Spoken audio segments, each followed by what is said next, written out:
Namu Myoho Renge Kyo.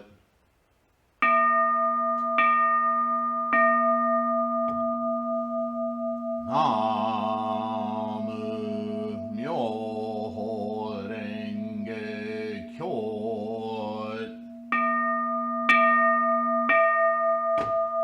Namu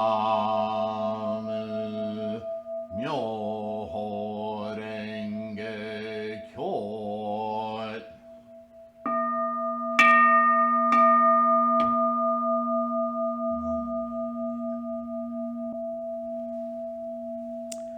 All right, folks. Hi, how are you? Glad you're here. Hope you're healthy.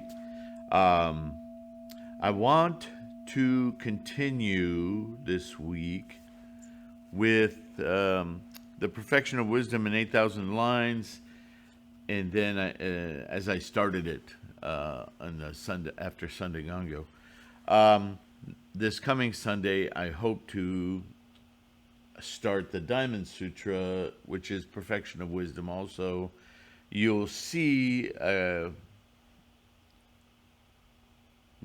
You'll see what you will see. As I started to read this Sunday again, it's been a while, I realized how old Englishy the language is. And as you know, I'm always one to try to remove the authors or the translators or the culture's bias, because the words can be misleading because they inculcate their vernacular. But I think it's so obvious here that I'm going to read it as writ, and I'm going to leave it to you to pick out this constant Church of England kind of rhetoric, where it says blessed or blessed, and so, and understand that what it's trying to mean is accomplishments, rewards, merits of sorts. But when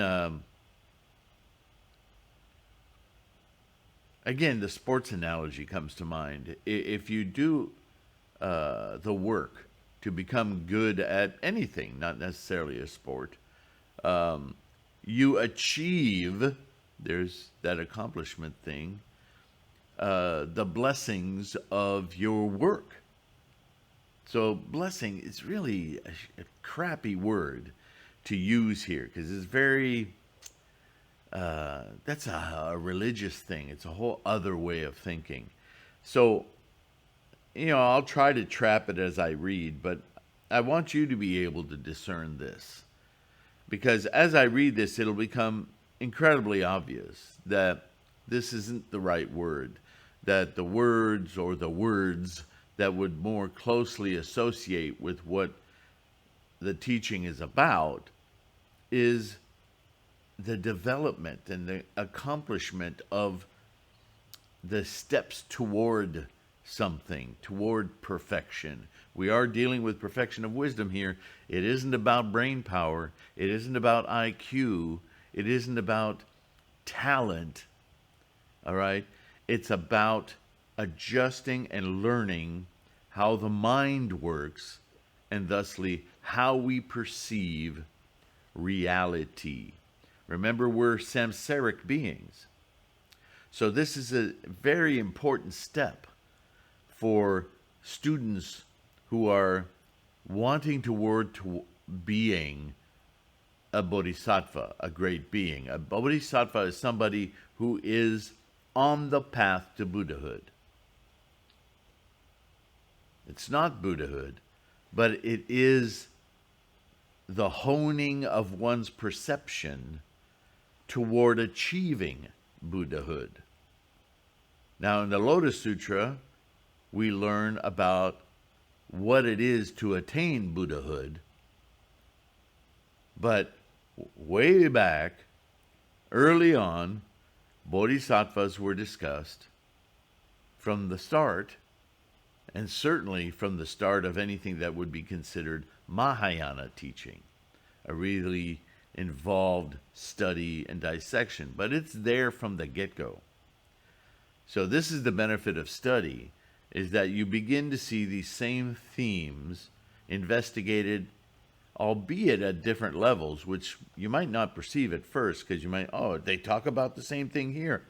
But pay attention to how it's discussed. Right? We read sometimes in sutras about the 10 degrees or 10 stages of Bodhisattva. That's because there's a word that you'll hear a lot, coursing in. It's a very specific word, because as I've pointed out many times, Buddhist cosmology, the perception of understanding how things actually are, moment to moment, birth, death, birth, death, birth, death, birth, death. Well, that's not an existence. You see? To manifest something, even these words I'm using, they're very terminal. Terminal not as in death, but terminal as in situated, like a bus terminal. It's an end point and a beginning point, right? But in Buddhism, the tension on that is the point, because the point is ephemeral. The point is a mental-made point. It is not a thing. It is simply an intersection of things. And Buddhism hammers this over and over and over again. And to become a living bodhisattva, somebody living each moment toward enlightenment, one must be living each ephemeral moment with this perceptive understanding that nothing exists. Everything is coursing. Everything is in momentum. It's in kinetics. See the words that I use? Kinetic energy, momentum, energy, traveling, accumulating, always moving. Nothing is static. The perception of stasis is samsara. It's attachment. It's hanging on to. It's possession. It's ownership. It's a self. It's a me. It's an I. It's a mine. All of those words exist on the perception that things have points that exist. But a point is not a thing. It's a location, right?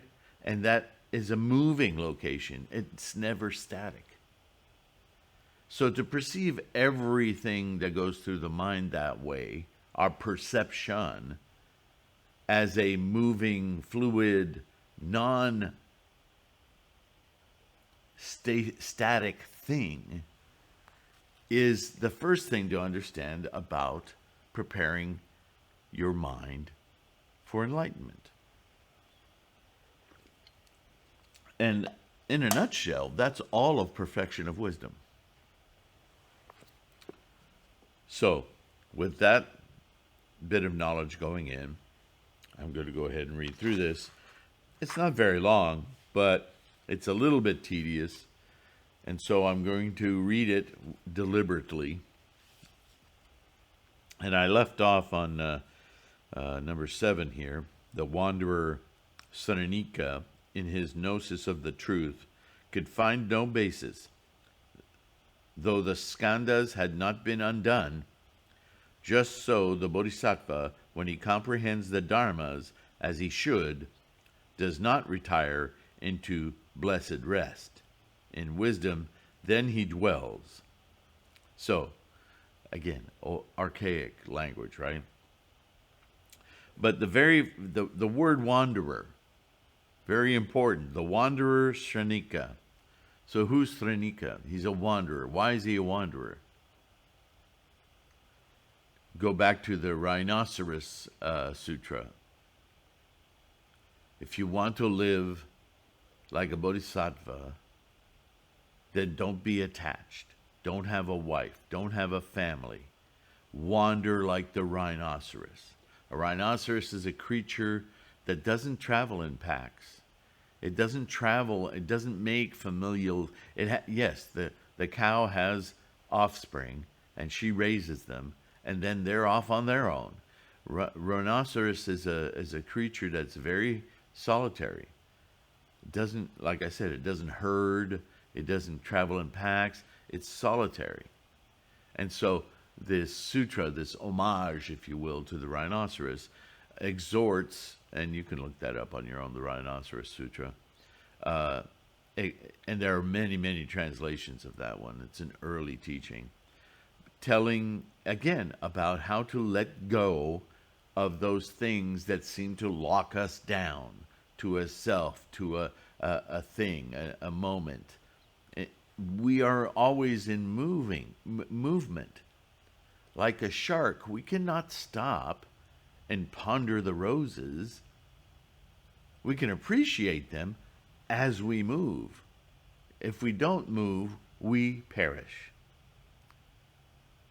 And so the mental analogy of that is samsara versus enlightenment. Does that make sense? So, the wanderer, now you know, is somebody trying to course in the method of non-attachment. Srenika, in his gnosis of the truth, in his perception of truth, could find no basis, though the skandhas had not been undone. Remember the skandhas? The senses, the perceptive senses, the consciousnesses. They're still with him. It could be a her. They're still with the Bodhisattva, but it's the degree of attachment that this is about. Just so the Bodhisattva, now he admits what a wanderer is, a Bodhisattva, when he comprehends the dharmas as he should, in other words, the pathway, the rules, the teachings to get here are just as ephemeral and non-permanent as everything. It's just that he's given a shove to his birth, death momentum to course through samsara with a different mind. That's what the dharmas are. That's why to call them teachings, it's kind of a samsaric term. And so we're communicating in samsaric terms. So yeah, we have to label it.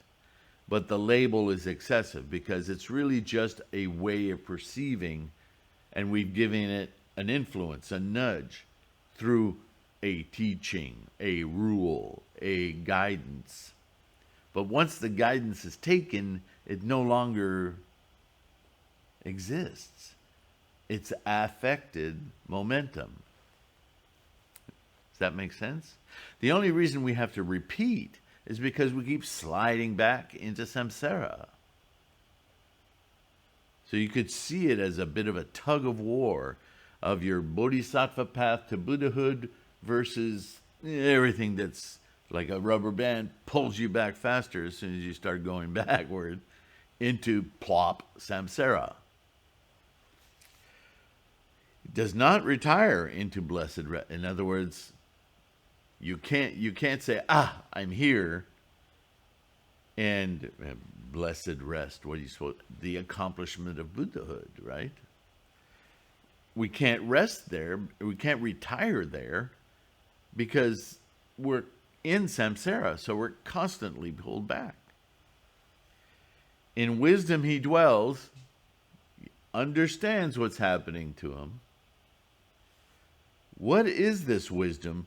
Whose and whence, he queries. Yeah, what is this wisdom?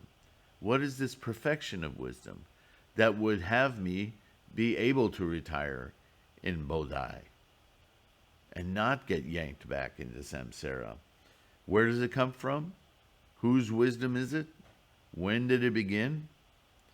And then he finds that all these dharmas are entirely empty, which is what I was just describing. That doesn't mean they're meaningless. Don't confuse emptiness with value and worth. Uncowed and fearless in the face of that discovery, not far from Bodhi is that Bodhi being then.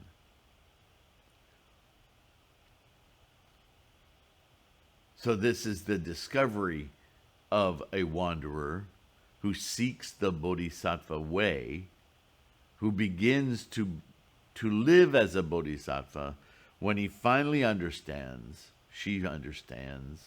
I hate this sex problem. Let's just stick to one, and we know it means all of us, right? Human. That once you understand that the teachings are an aid to redirect your perception and your mind, then do you start to awaken what's actually going on in your mind and your role in it, the you, right? This the seesaw of you, not you. And the fact that you have to negate something only instantiates it all the more. Samsara. Moving on. To course in the skandhas, right? To instantiate each moment through the consciousnesses and attachments of being in samsara, in form, in feeling, in perception, will, volition, and so on, the skandhas, and failed to consider them wisely. In other words, are you being dragged along by them, or are you perceiving them with a watchful eye of detachment? Or to imagine these skandhas as being empty, right? It's the same thing. If your mind is processing each of your urges and consciousness attachments as, but that's not real, but that's not, I don't need to let that affect me. Well, guess what? It's affecting you. It's the same thing. Being blindly led by your skandhas, or spending your time thinking about them not being real so that you're not led by them, you are still being led by them. Means to course in the sign. The track of non-production is ignored. Does that make sense? So, means to course in the sign. So, as I've tried to explain many times, the dual negation in almost everything you read in Buddhism of, we'll just go with the simple one, self, not self. You could spend all day meditating, all your life meditating, on what is not self. But that's a trap. Because the trap is that there's a signifier called self. And whether you immerse yourself, as we do in samsara, with self, and we measure everything we experience against self, that's me, that's not me, that could never be me, that's the me I want to be, that's all self, right? And then you train, you think you train your mind to realize that, but there is no self, there is no enduring self, right? I am just a traveling self through moment to moment, and so therefore what myself attaches to is not real. Well, you just got fancy ways of describing yourself as now you're a not self. Woo, congratulations. Because what's got you trapped is the signifier self. Whether it is or isn't is not even the issue. It's the fact that you're considering the issue that makes it so.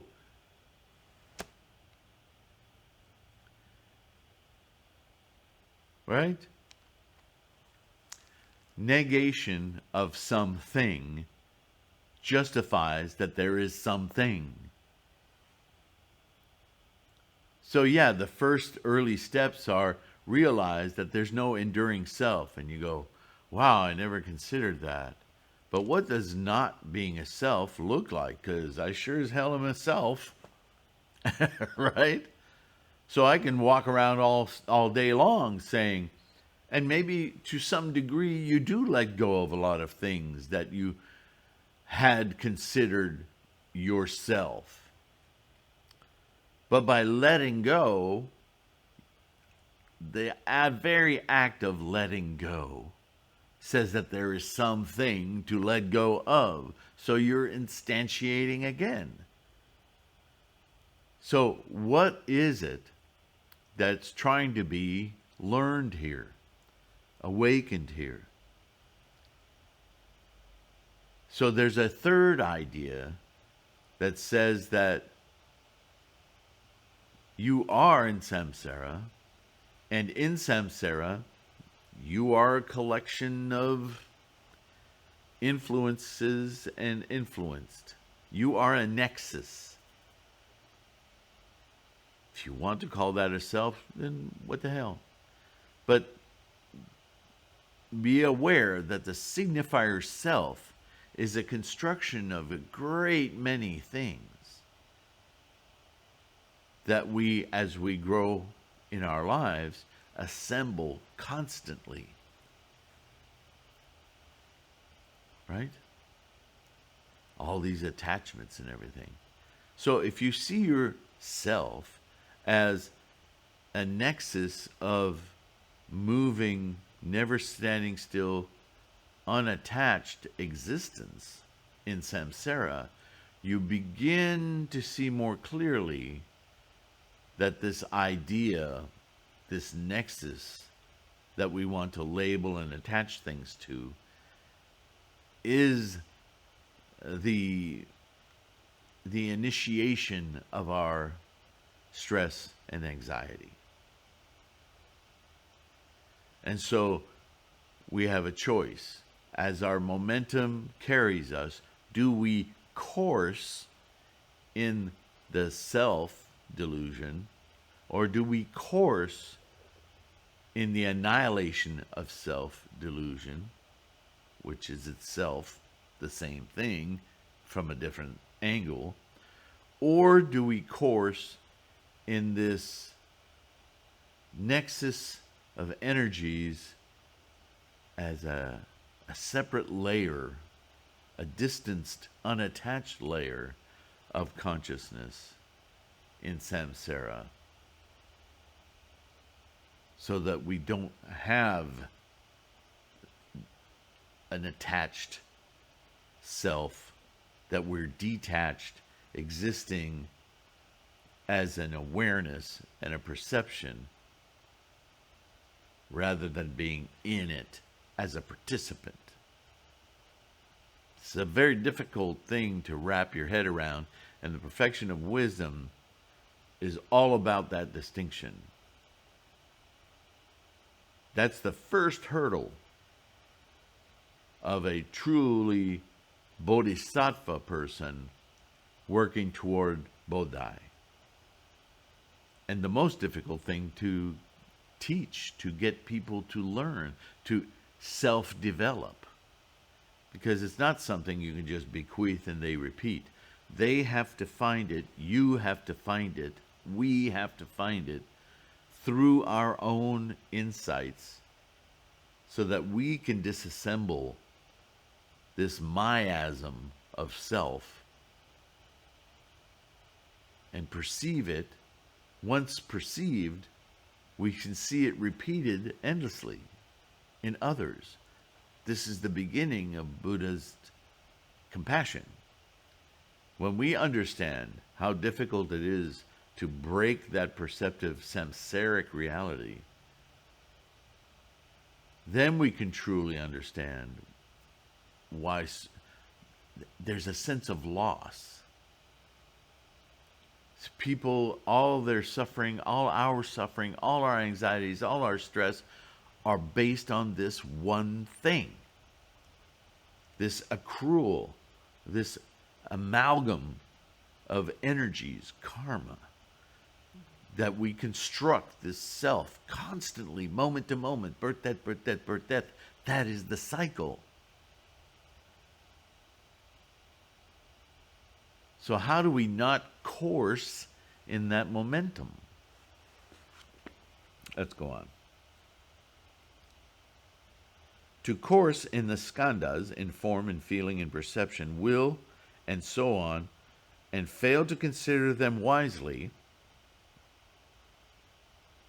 or to imagine these skandhas as being empty, means to course in the sign. The track of non-production is ignored. The track of non-production is ignored. In other words, there is no self. There is no... It's like, remember in the movie Matrix, where the kid is bending the spoon? And he says to Neo, the important thing is not to think about bending the spoon, but that there is no spoon. It's a very interesting thing to say. It's a really kind of a Zen haiku, right? Or koan. It's a shift in perception.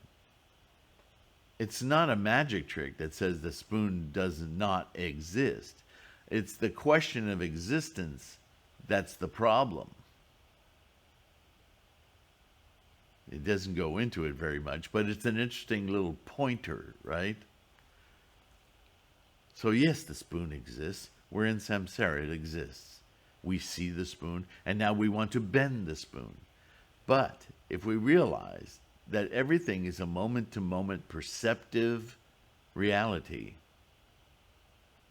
then the question doesn't become to bend or not to bend, or the thing or not the thing, the emptiness of the thing. All of those questions are stuck on the signifier.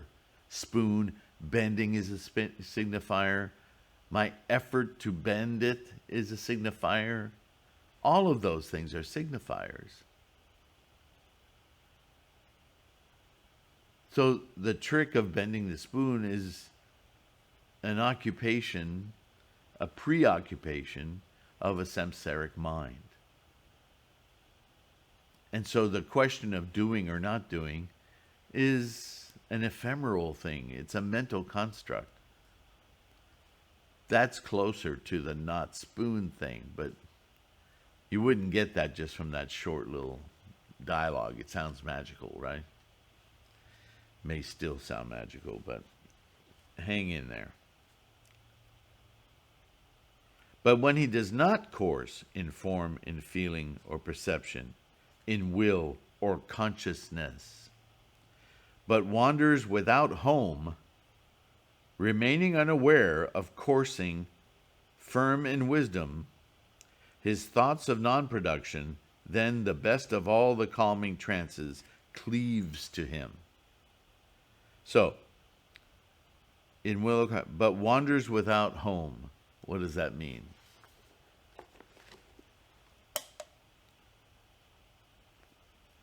He's not talking about my address. He's not talking about this school. Think of home. In samsara, the home begins with this body, this self. I wear a suit, that's a home. Where do I dwell? The answer is in the word. We call homes, we call houses a dwelling. It's a place where we dwell, where we come to exist over time. See, time is a major, major issue in Buddhism. Picture yourself, your samsaric self, as this loci of points in a line, and that is dwelling, right? Instantiation, there something arises, and then it dwells, it endures, and then it decays, and then it extinguishes. So a dwelling is truly a description of hanging on to birth, death, birth, death, birth, death, as though it were an extant thing, a permanent thing, a possession. But the mind, the true understanding of all phenomena, does not dwell.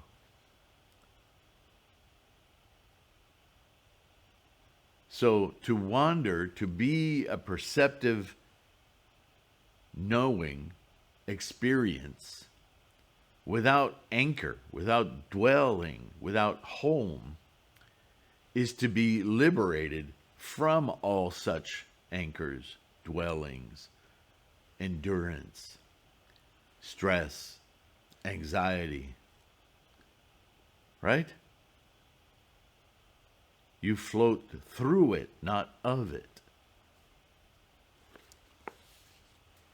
So it's interesting, the wording. You kind of have to take it apart, though.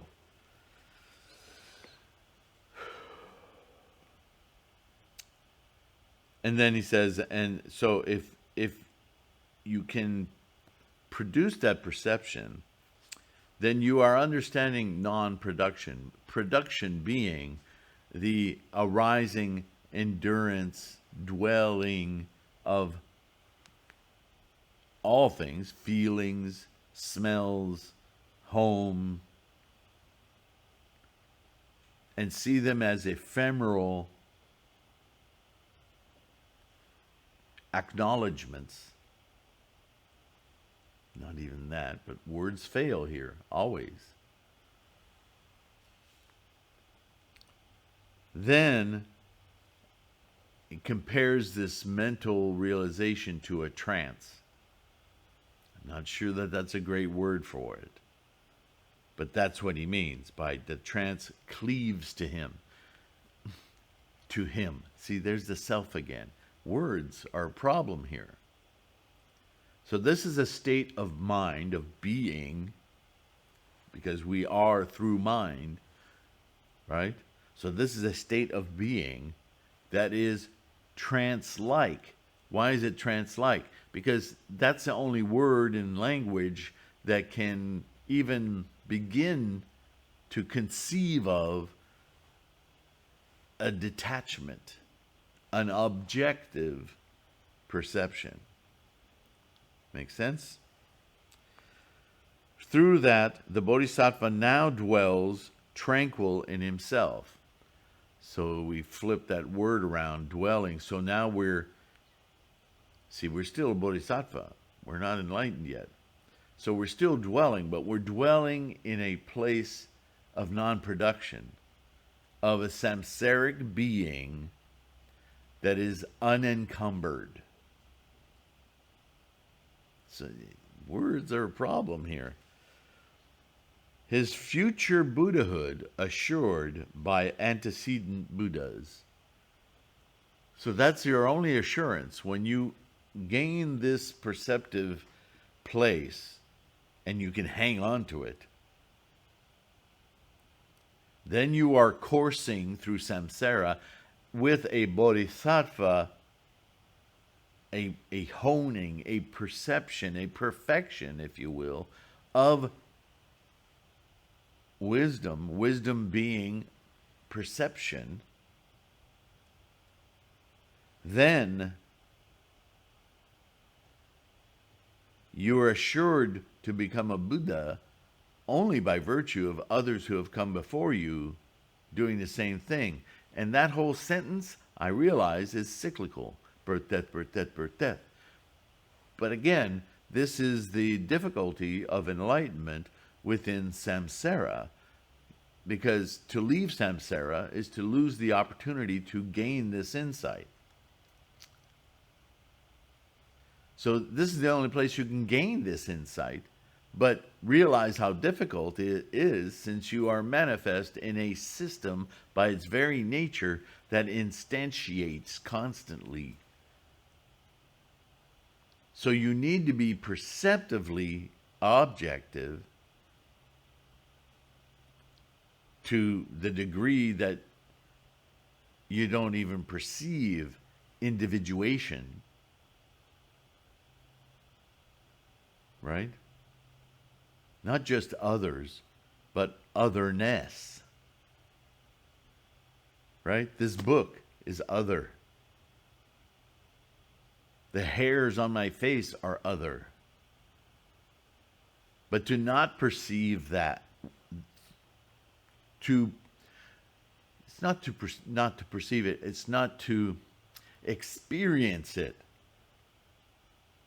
as an actual thing, name and form, but rather view its process as distinct from your experience. To be an experience rather than a self-experiencing. Does that make sense? See, this distinguishment, it's a very, very sharp razor. Right? It's very different to feel like you're someone who has experienced something distinct and new, and then to take that last over the edge and not be a self who experiences something new, but simply becomes the experience.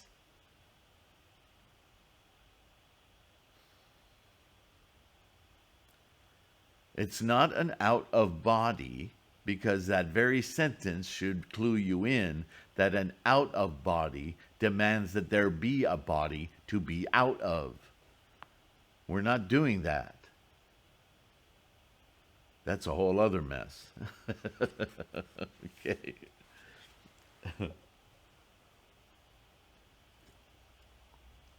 What we're trying to do is not to be out of a body. We're trying to be out of all body, planet included,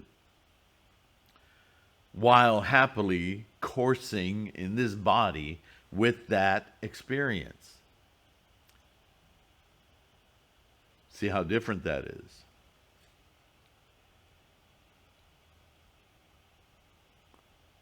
Through that, the Bodhisattva now dwells tranquil in himself, his future Buddhahood assured by antecedent Buddhas. Whether absorbed in trance or whether outside it, he minds not. For of things as they are, he knows the essential original nature. Do you see? Coursing in samsara, perceives now almost like an entertainment, a type of joy about the perception of non-attachment while playing amongst.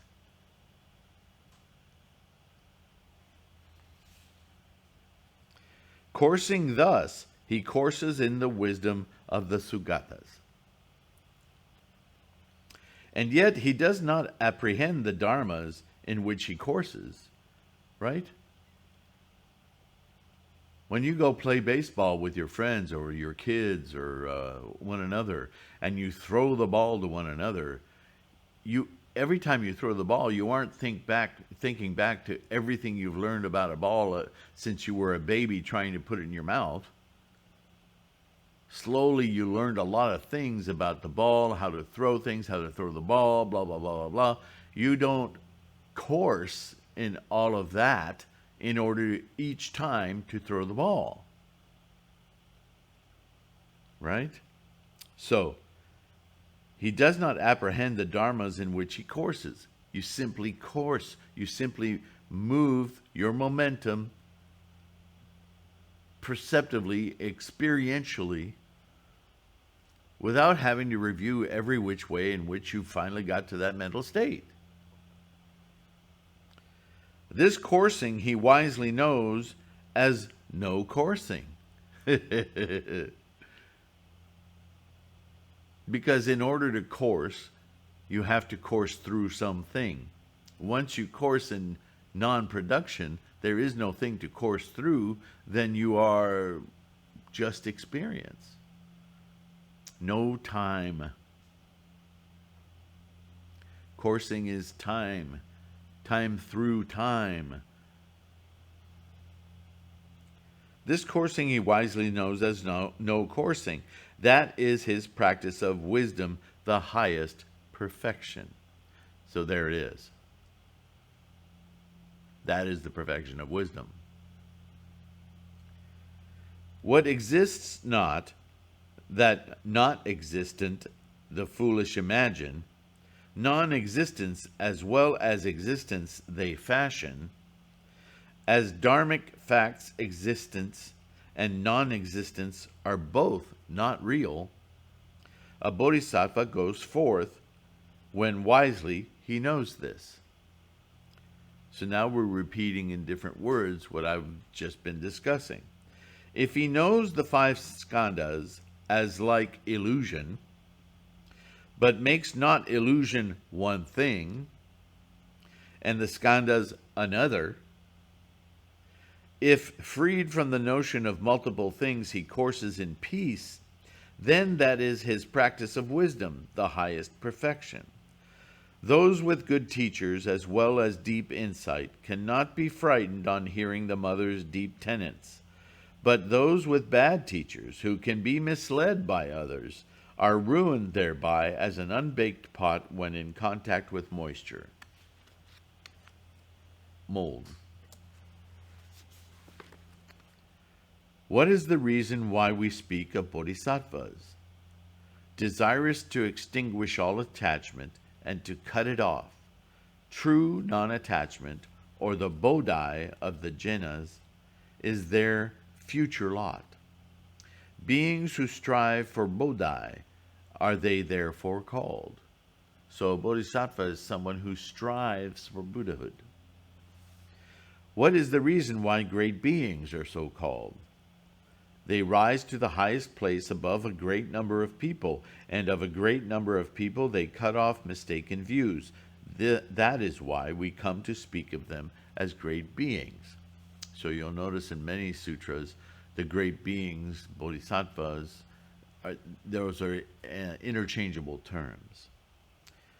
Great as a giver, as a thinker, as a power, he mounts upon the vessel of the supreme jnas. Armed with the great armor, he'll subdue Mara, the artful. Mara are earthly desires, earthly attachments, samsara. These are the reasons why great beings are so called. This gnosis shows him all beings as like an illusion. Resembling a great crowd of people conjured up at the crossroads by a magician who then cuts off many thousands of heads, he knows this whole living world as a mock show and yet remains without fear.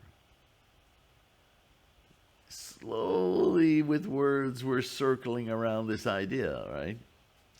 Form, perception, feeling, will, and awareness are ununited, never bound, cannot be freed, because how can you free something that isn't there?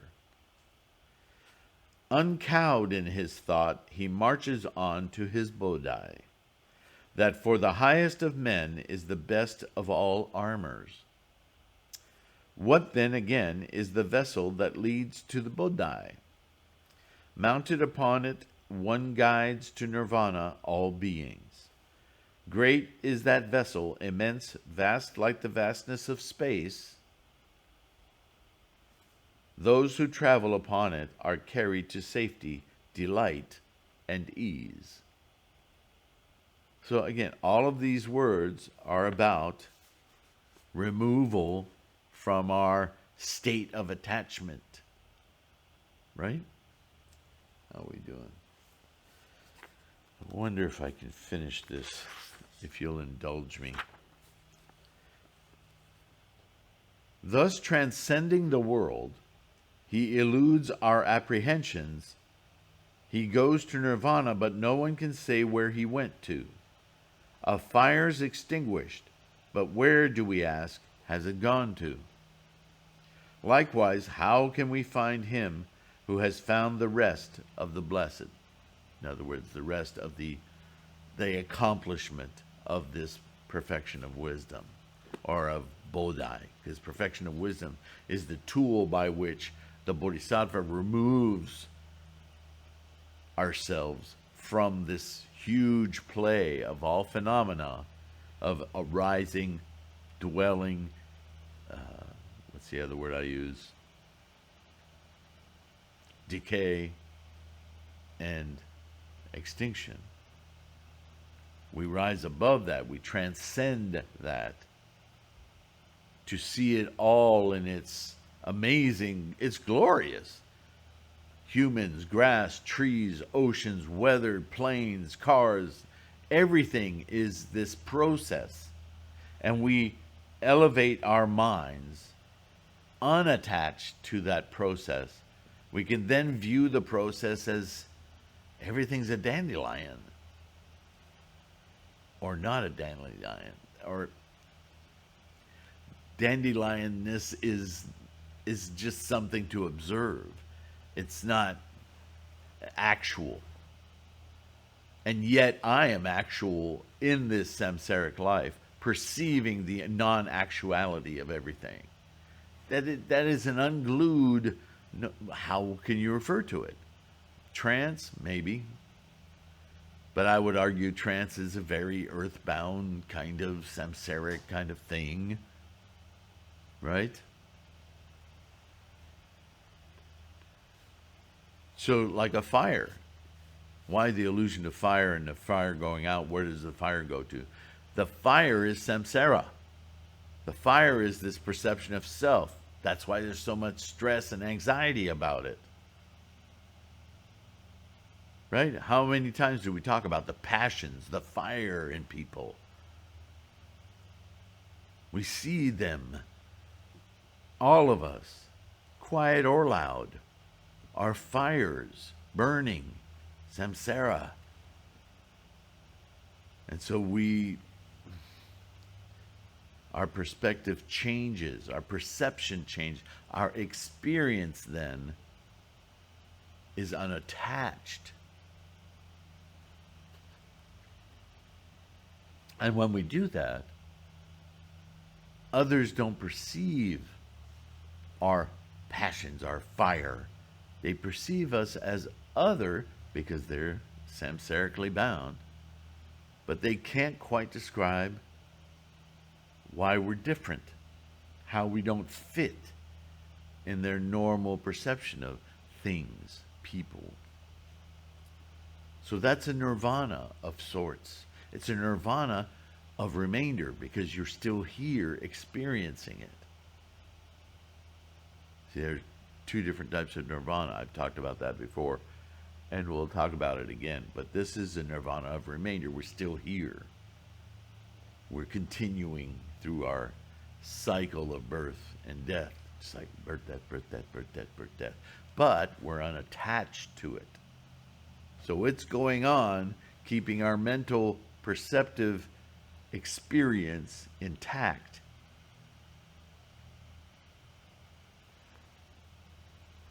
The Bodhisattva's past, his future and present, must elude us.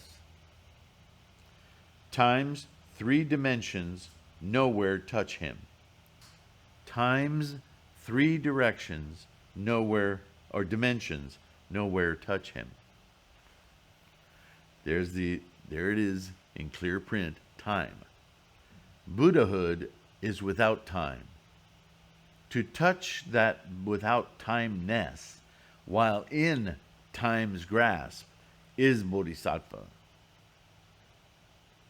But we're not touched. We are not anchored to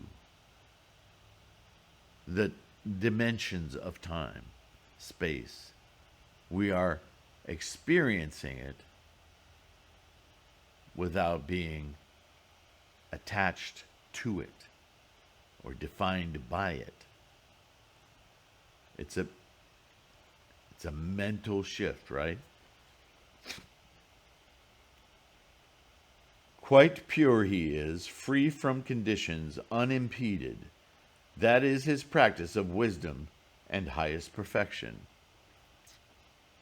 Wise bodhisattvas coursing thus reflect on non-production, and yet while doing so engender themselves the great compassion. Why is that? I explained that earlier. Because to be here without being admired in it is to develop great compassion. Have you ever been in a situation, boy, it would be hard to make this a universal example. Maybe you went to a foreign country. Maybe you went to a place, or maybe within your country, you found yourself in a place where maybe it was children, maybe it was, I don't know, a foster home, or gosh, I can't think of a good example. A condition where you were completely an observer, and there were just many, many examples of people going through dramatic struggle of some sort. And that struggle was so distant from your experience at that moment that the only thing you could feel is a sort of a pity and a wish you could do something, but you feel helpless. Or maybe not helpless, but a deep desire to either wake everybody up or redirect their energies, or gosh, if only. If you've ever been in that kind of situation, that's an attempt here at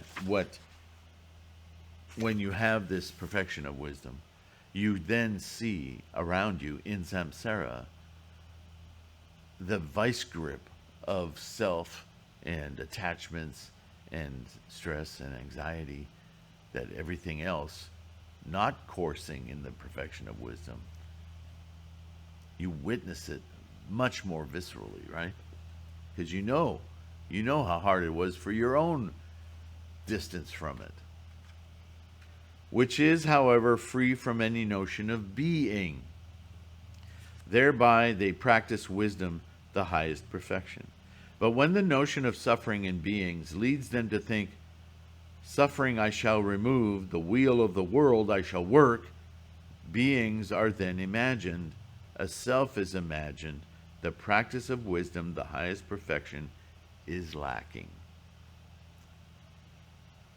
So to have compassion is not the same as diving in and helping. I'm going to get my hands dirty and I'm going to get these people out of this situation.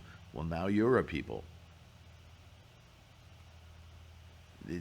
This whole thing is about getting you to understand that razor's edge, that line of distinction between plummeting right back into samsara or getting out of the pool. Really out of the pool.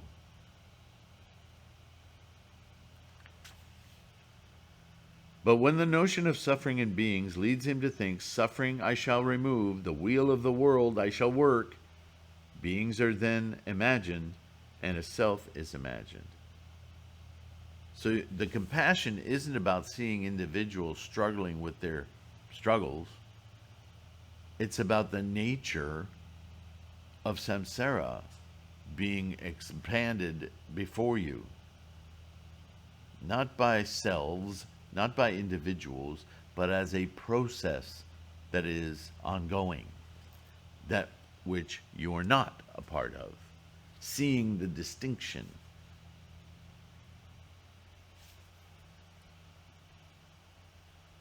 He wisely knows that all that lives is unproduced, as himself is. He knows that all that is no more exists than he or any beings. The unproduced and the produced are not distinguished. That is the practice of wisdom, the highest perfection. All words for things in use in this world must be left behind. All things produced and made must be transcended. The deathless, the supreme, incomparable gnosis is then one. That is the sense in which we speak of perfect wisdom. When free from doubts, the Bodhisattva carries on his practice, as skilled in wisdom as he is known to dwell. All dharmas are not really there. Their essential or original nature is empty. To comprehend that is the practice of wisdom, perfection supreme. All right, and I'm going to end on that. So, this first, should I call it chapter? Yeah. This first chapter of the Perfection of Wisdom in 8,000 Lines basically lays out what the rest of this whole book, 8,000 lines, is going to disassemble, take apart, investigate over and over again, each and every aspect of this. So, it may seem like we just covered a lot of ground. We really only talked about one thing, is what is this boundary between samsaric, student, disciple, monkhood, human endeavor of learning the Dharma, and at what point do we enter a path where, as a human in samsara, we are perceiving and perceived as somebody who is more what you might call in more modern terms a force of nature, somebody who seems to exist outside the realm of everyone else. This bodhisattva who is coursing through samsara with something else on his mind, on her mind, with something else achieved, and still desiring to achieve greater, complete bodhi, or even to have achieved Buddhahood and to course in the world as such, because that is the ultimate degree of bodhisattva. See, there's a range there. And that once one is completely within the realm of non-instantiation, while living in the cycle of birth, death, birth, death, birth, death, then one inspires immediately, or repels, or influences, but is not influenced, coursing in Buddhahood. One remains in samsara for the benefit of all others. That is the ultimate for our practice. Right? Like Nichiren, like Tendai, like Dengyo, like Shakyamuni. Right? So, a lot of words. Don't worry if you didn't get the light in the attic on this one. I'm sure you got some glimmers, and maybe even a few lights. But again, we're dealing with language, biases. We're dealing with a long program of teaching, right? Shakyamuni didn't show up in a classroom, give this lecture, and says there'll be a test on Monday, right? So we're going to read a heck of a lot more. And I think as I jump around with some of these other books, you're going to hear a lot of the same things. And at some point, through your own filters, your own experience of life, something's going to gel. And you're going, oh, I get it now. Of course, there's a lot of work after you get it and actually doing. But the more insights you get, the easier it will become to understand the nature of what you need to accomplish to get your reward, right? Thank you for listening. This is a lot of scholarship. Sometimes I worry that that makes this practice seem too hard. I don't want you to go away that way. Please know that in our capacity, in our era, you and I simply to chant Namo Myoho Renge Kyo to our mandala, to awaken that pathway, that Bodhi, what did he call it? That non-production, that perception of non-production. That's what we instantiate every time we chant the Daimoku. See, we have an immediate tool. We have a tool that opens that door right away for us. We may not know how to describe it, put words to it, or even to share it with others, other than to get them to chant with us. But we have the tool. So don't ever forget that. These are teachings that are thousands of years old and only beginning to get to that door, that doorway, that there is a door. So all the more to appreciate our practice of the Lotus Sutra, right? So always remember that. But I think it's fascinating that even these older, earlier teachings they're building blocks. And we can recognize the building blocks by the footprints they make to the amazing Lotus. We just get deeper and deeper appreciation for all of this assumed knowledge that the Lotus Sutra has. And so we learn this other stuff not because we want to diverge from the Lotus Sutra, right? But because whatever obstacles we may have in our practice as we chant Namo Myoho Renge Kyo, we may find clues to destroying certain groups of attachments and misperceptions by reading through these earlier texts. Right? It's a human condition. So thanks for participating. Thank you so much for your support. I don't even know how to say how much I appreciate that. I am working on doing live broadcasts. There, I said it. But it's no small task with equipment and finances. And so I'm going to try to put some of the support that I'm getting aside into a special bin toward getting the connectivity and the equipment that I need to hook the school up to the internet so that it can support live streaming. Not just for Gangyo, although I think it'll be really amazing to do Gangyo with all your voices going simultaneously. I can't wait to see what that's like.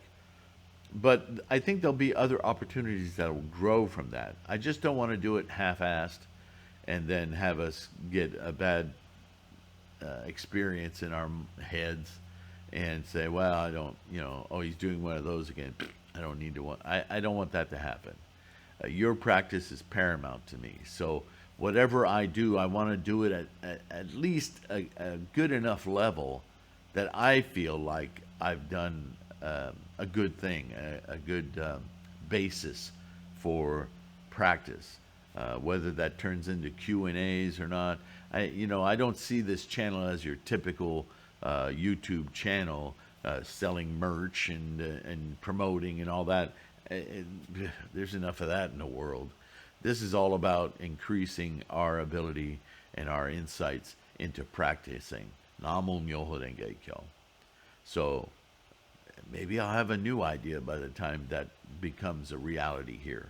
But I'm working toward it, and just so you know. And in the meantime, I'll just keep doing this study program with you. We are growing, slowly, but inch by inch, right? Anyway, thank you so much. Like, share, subscribe, all that stuff.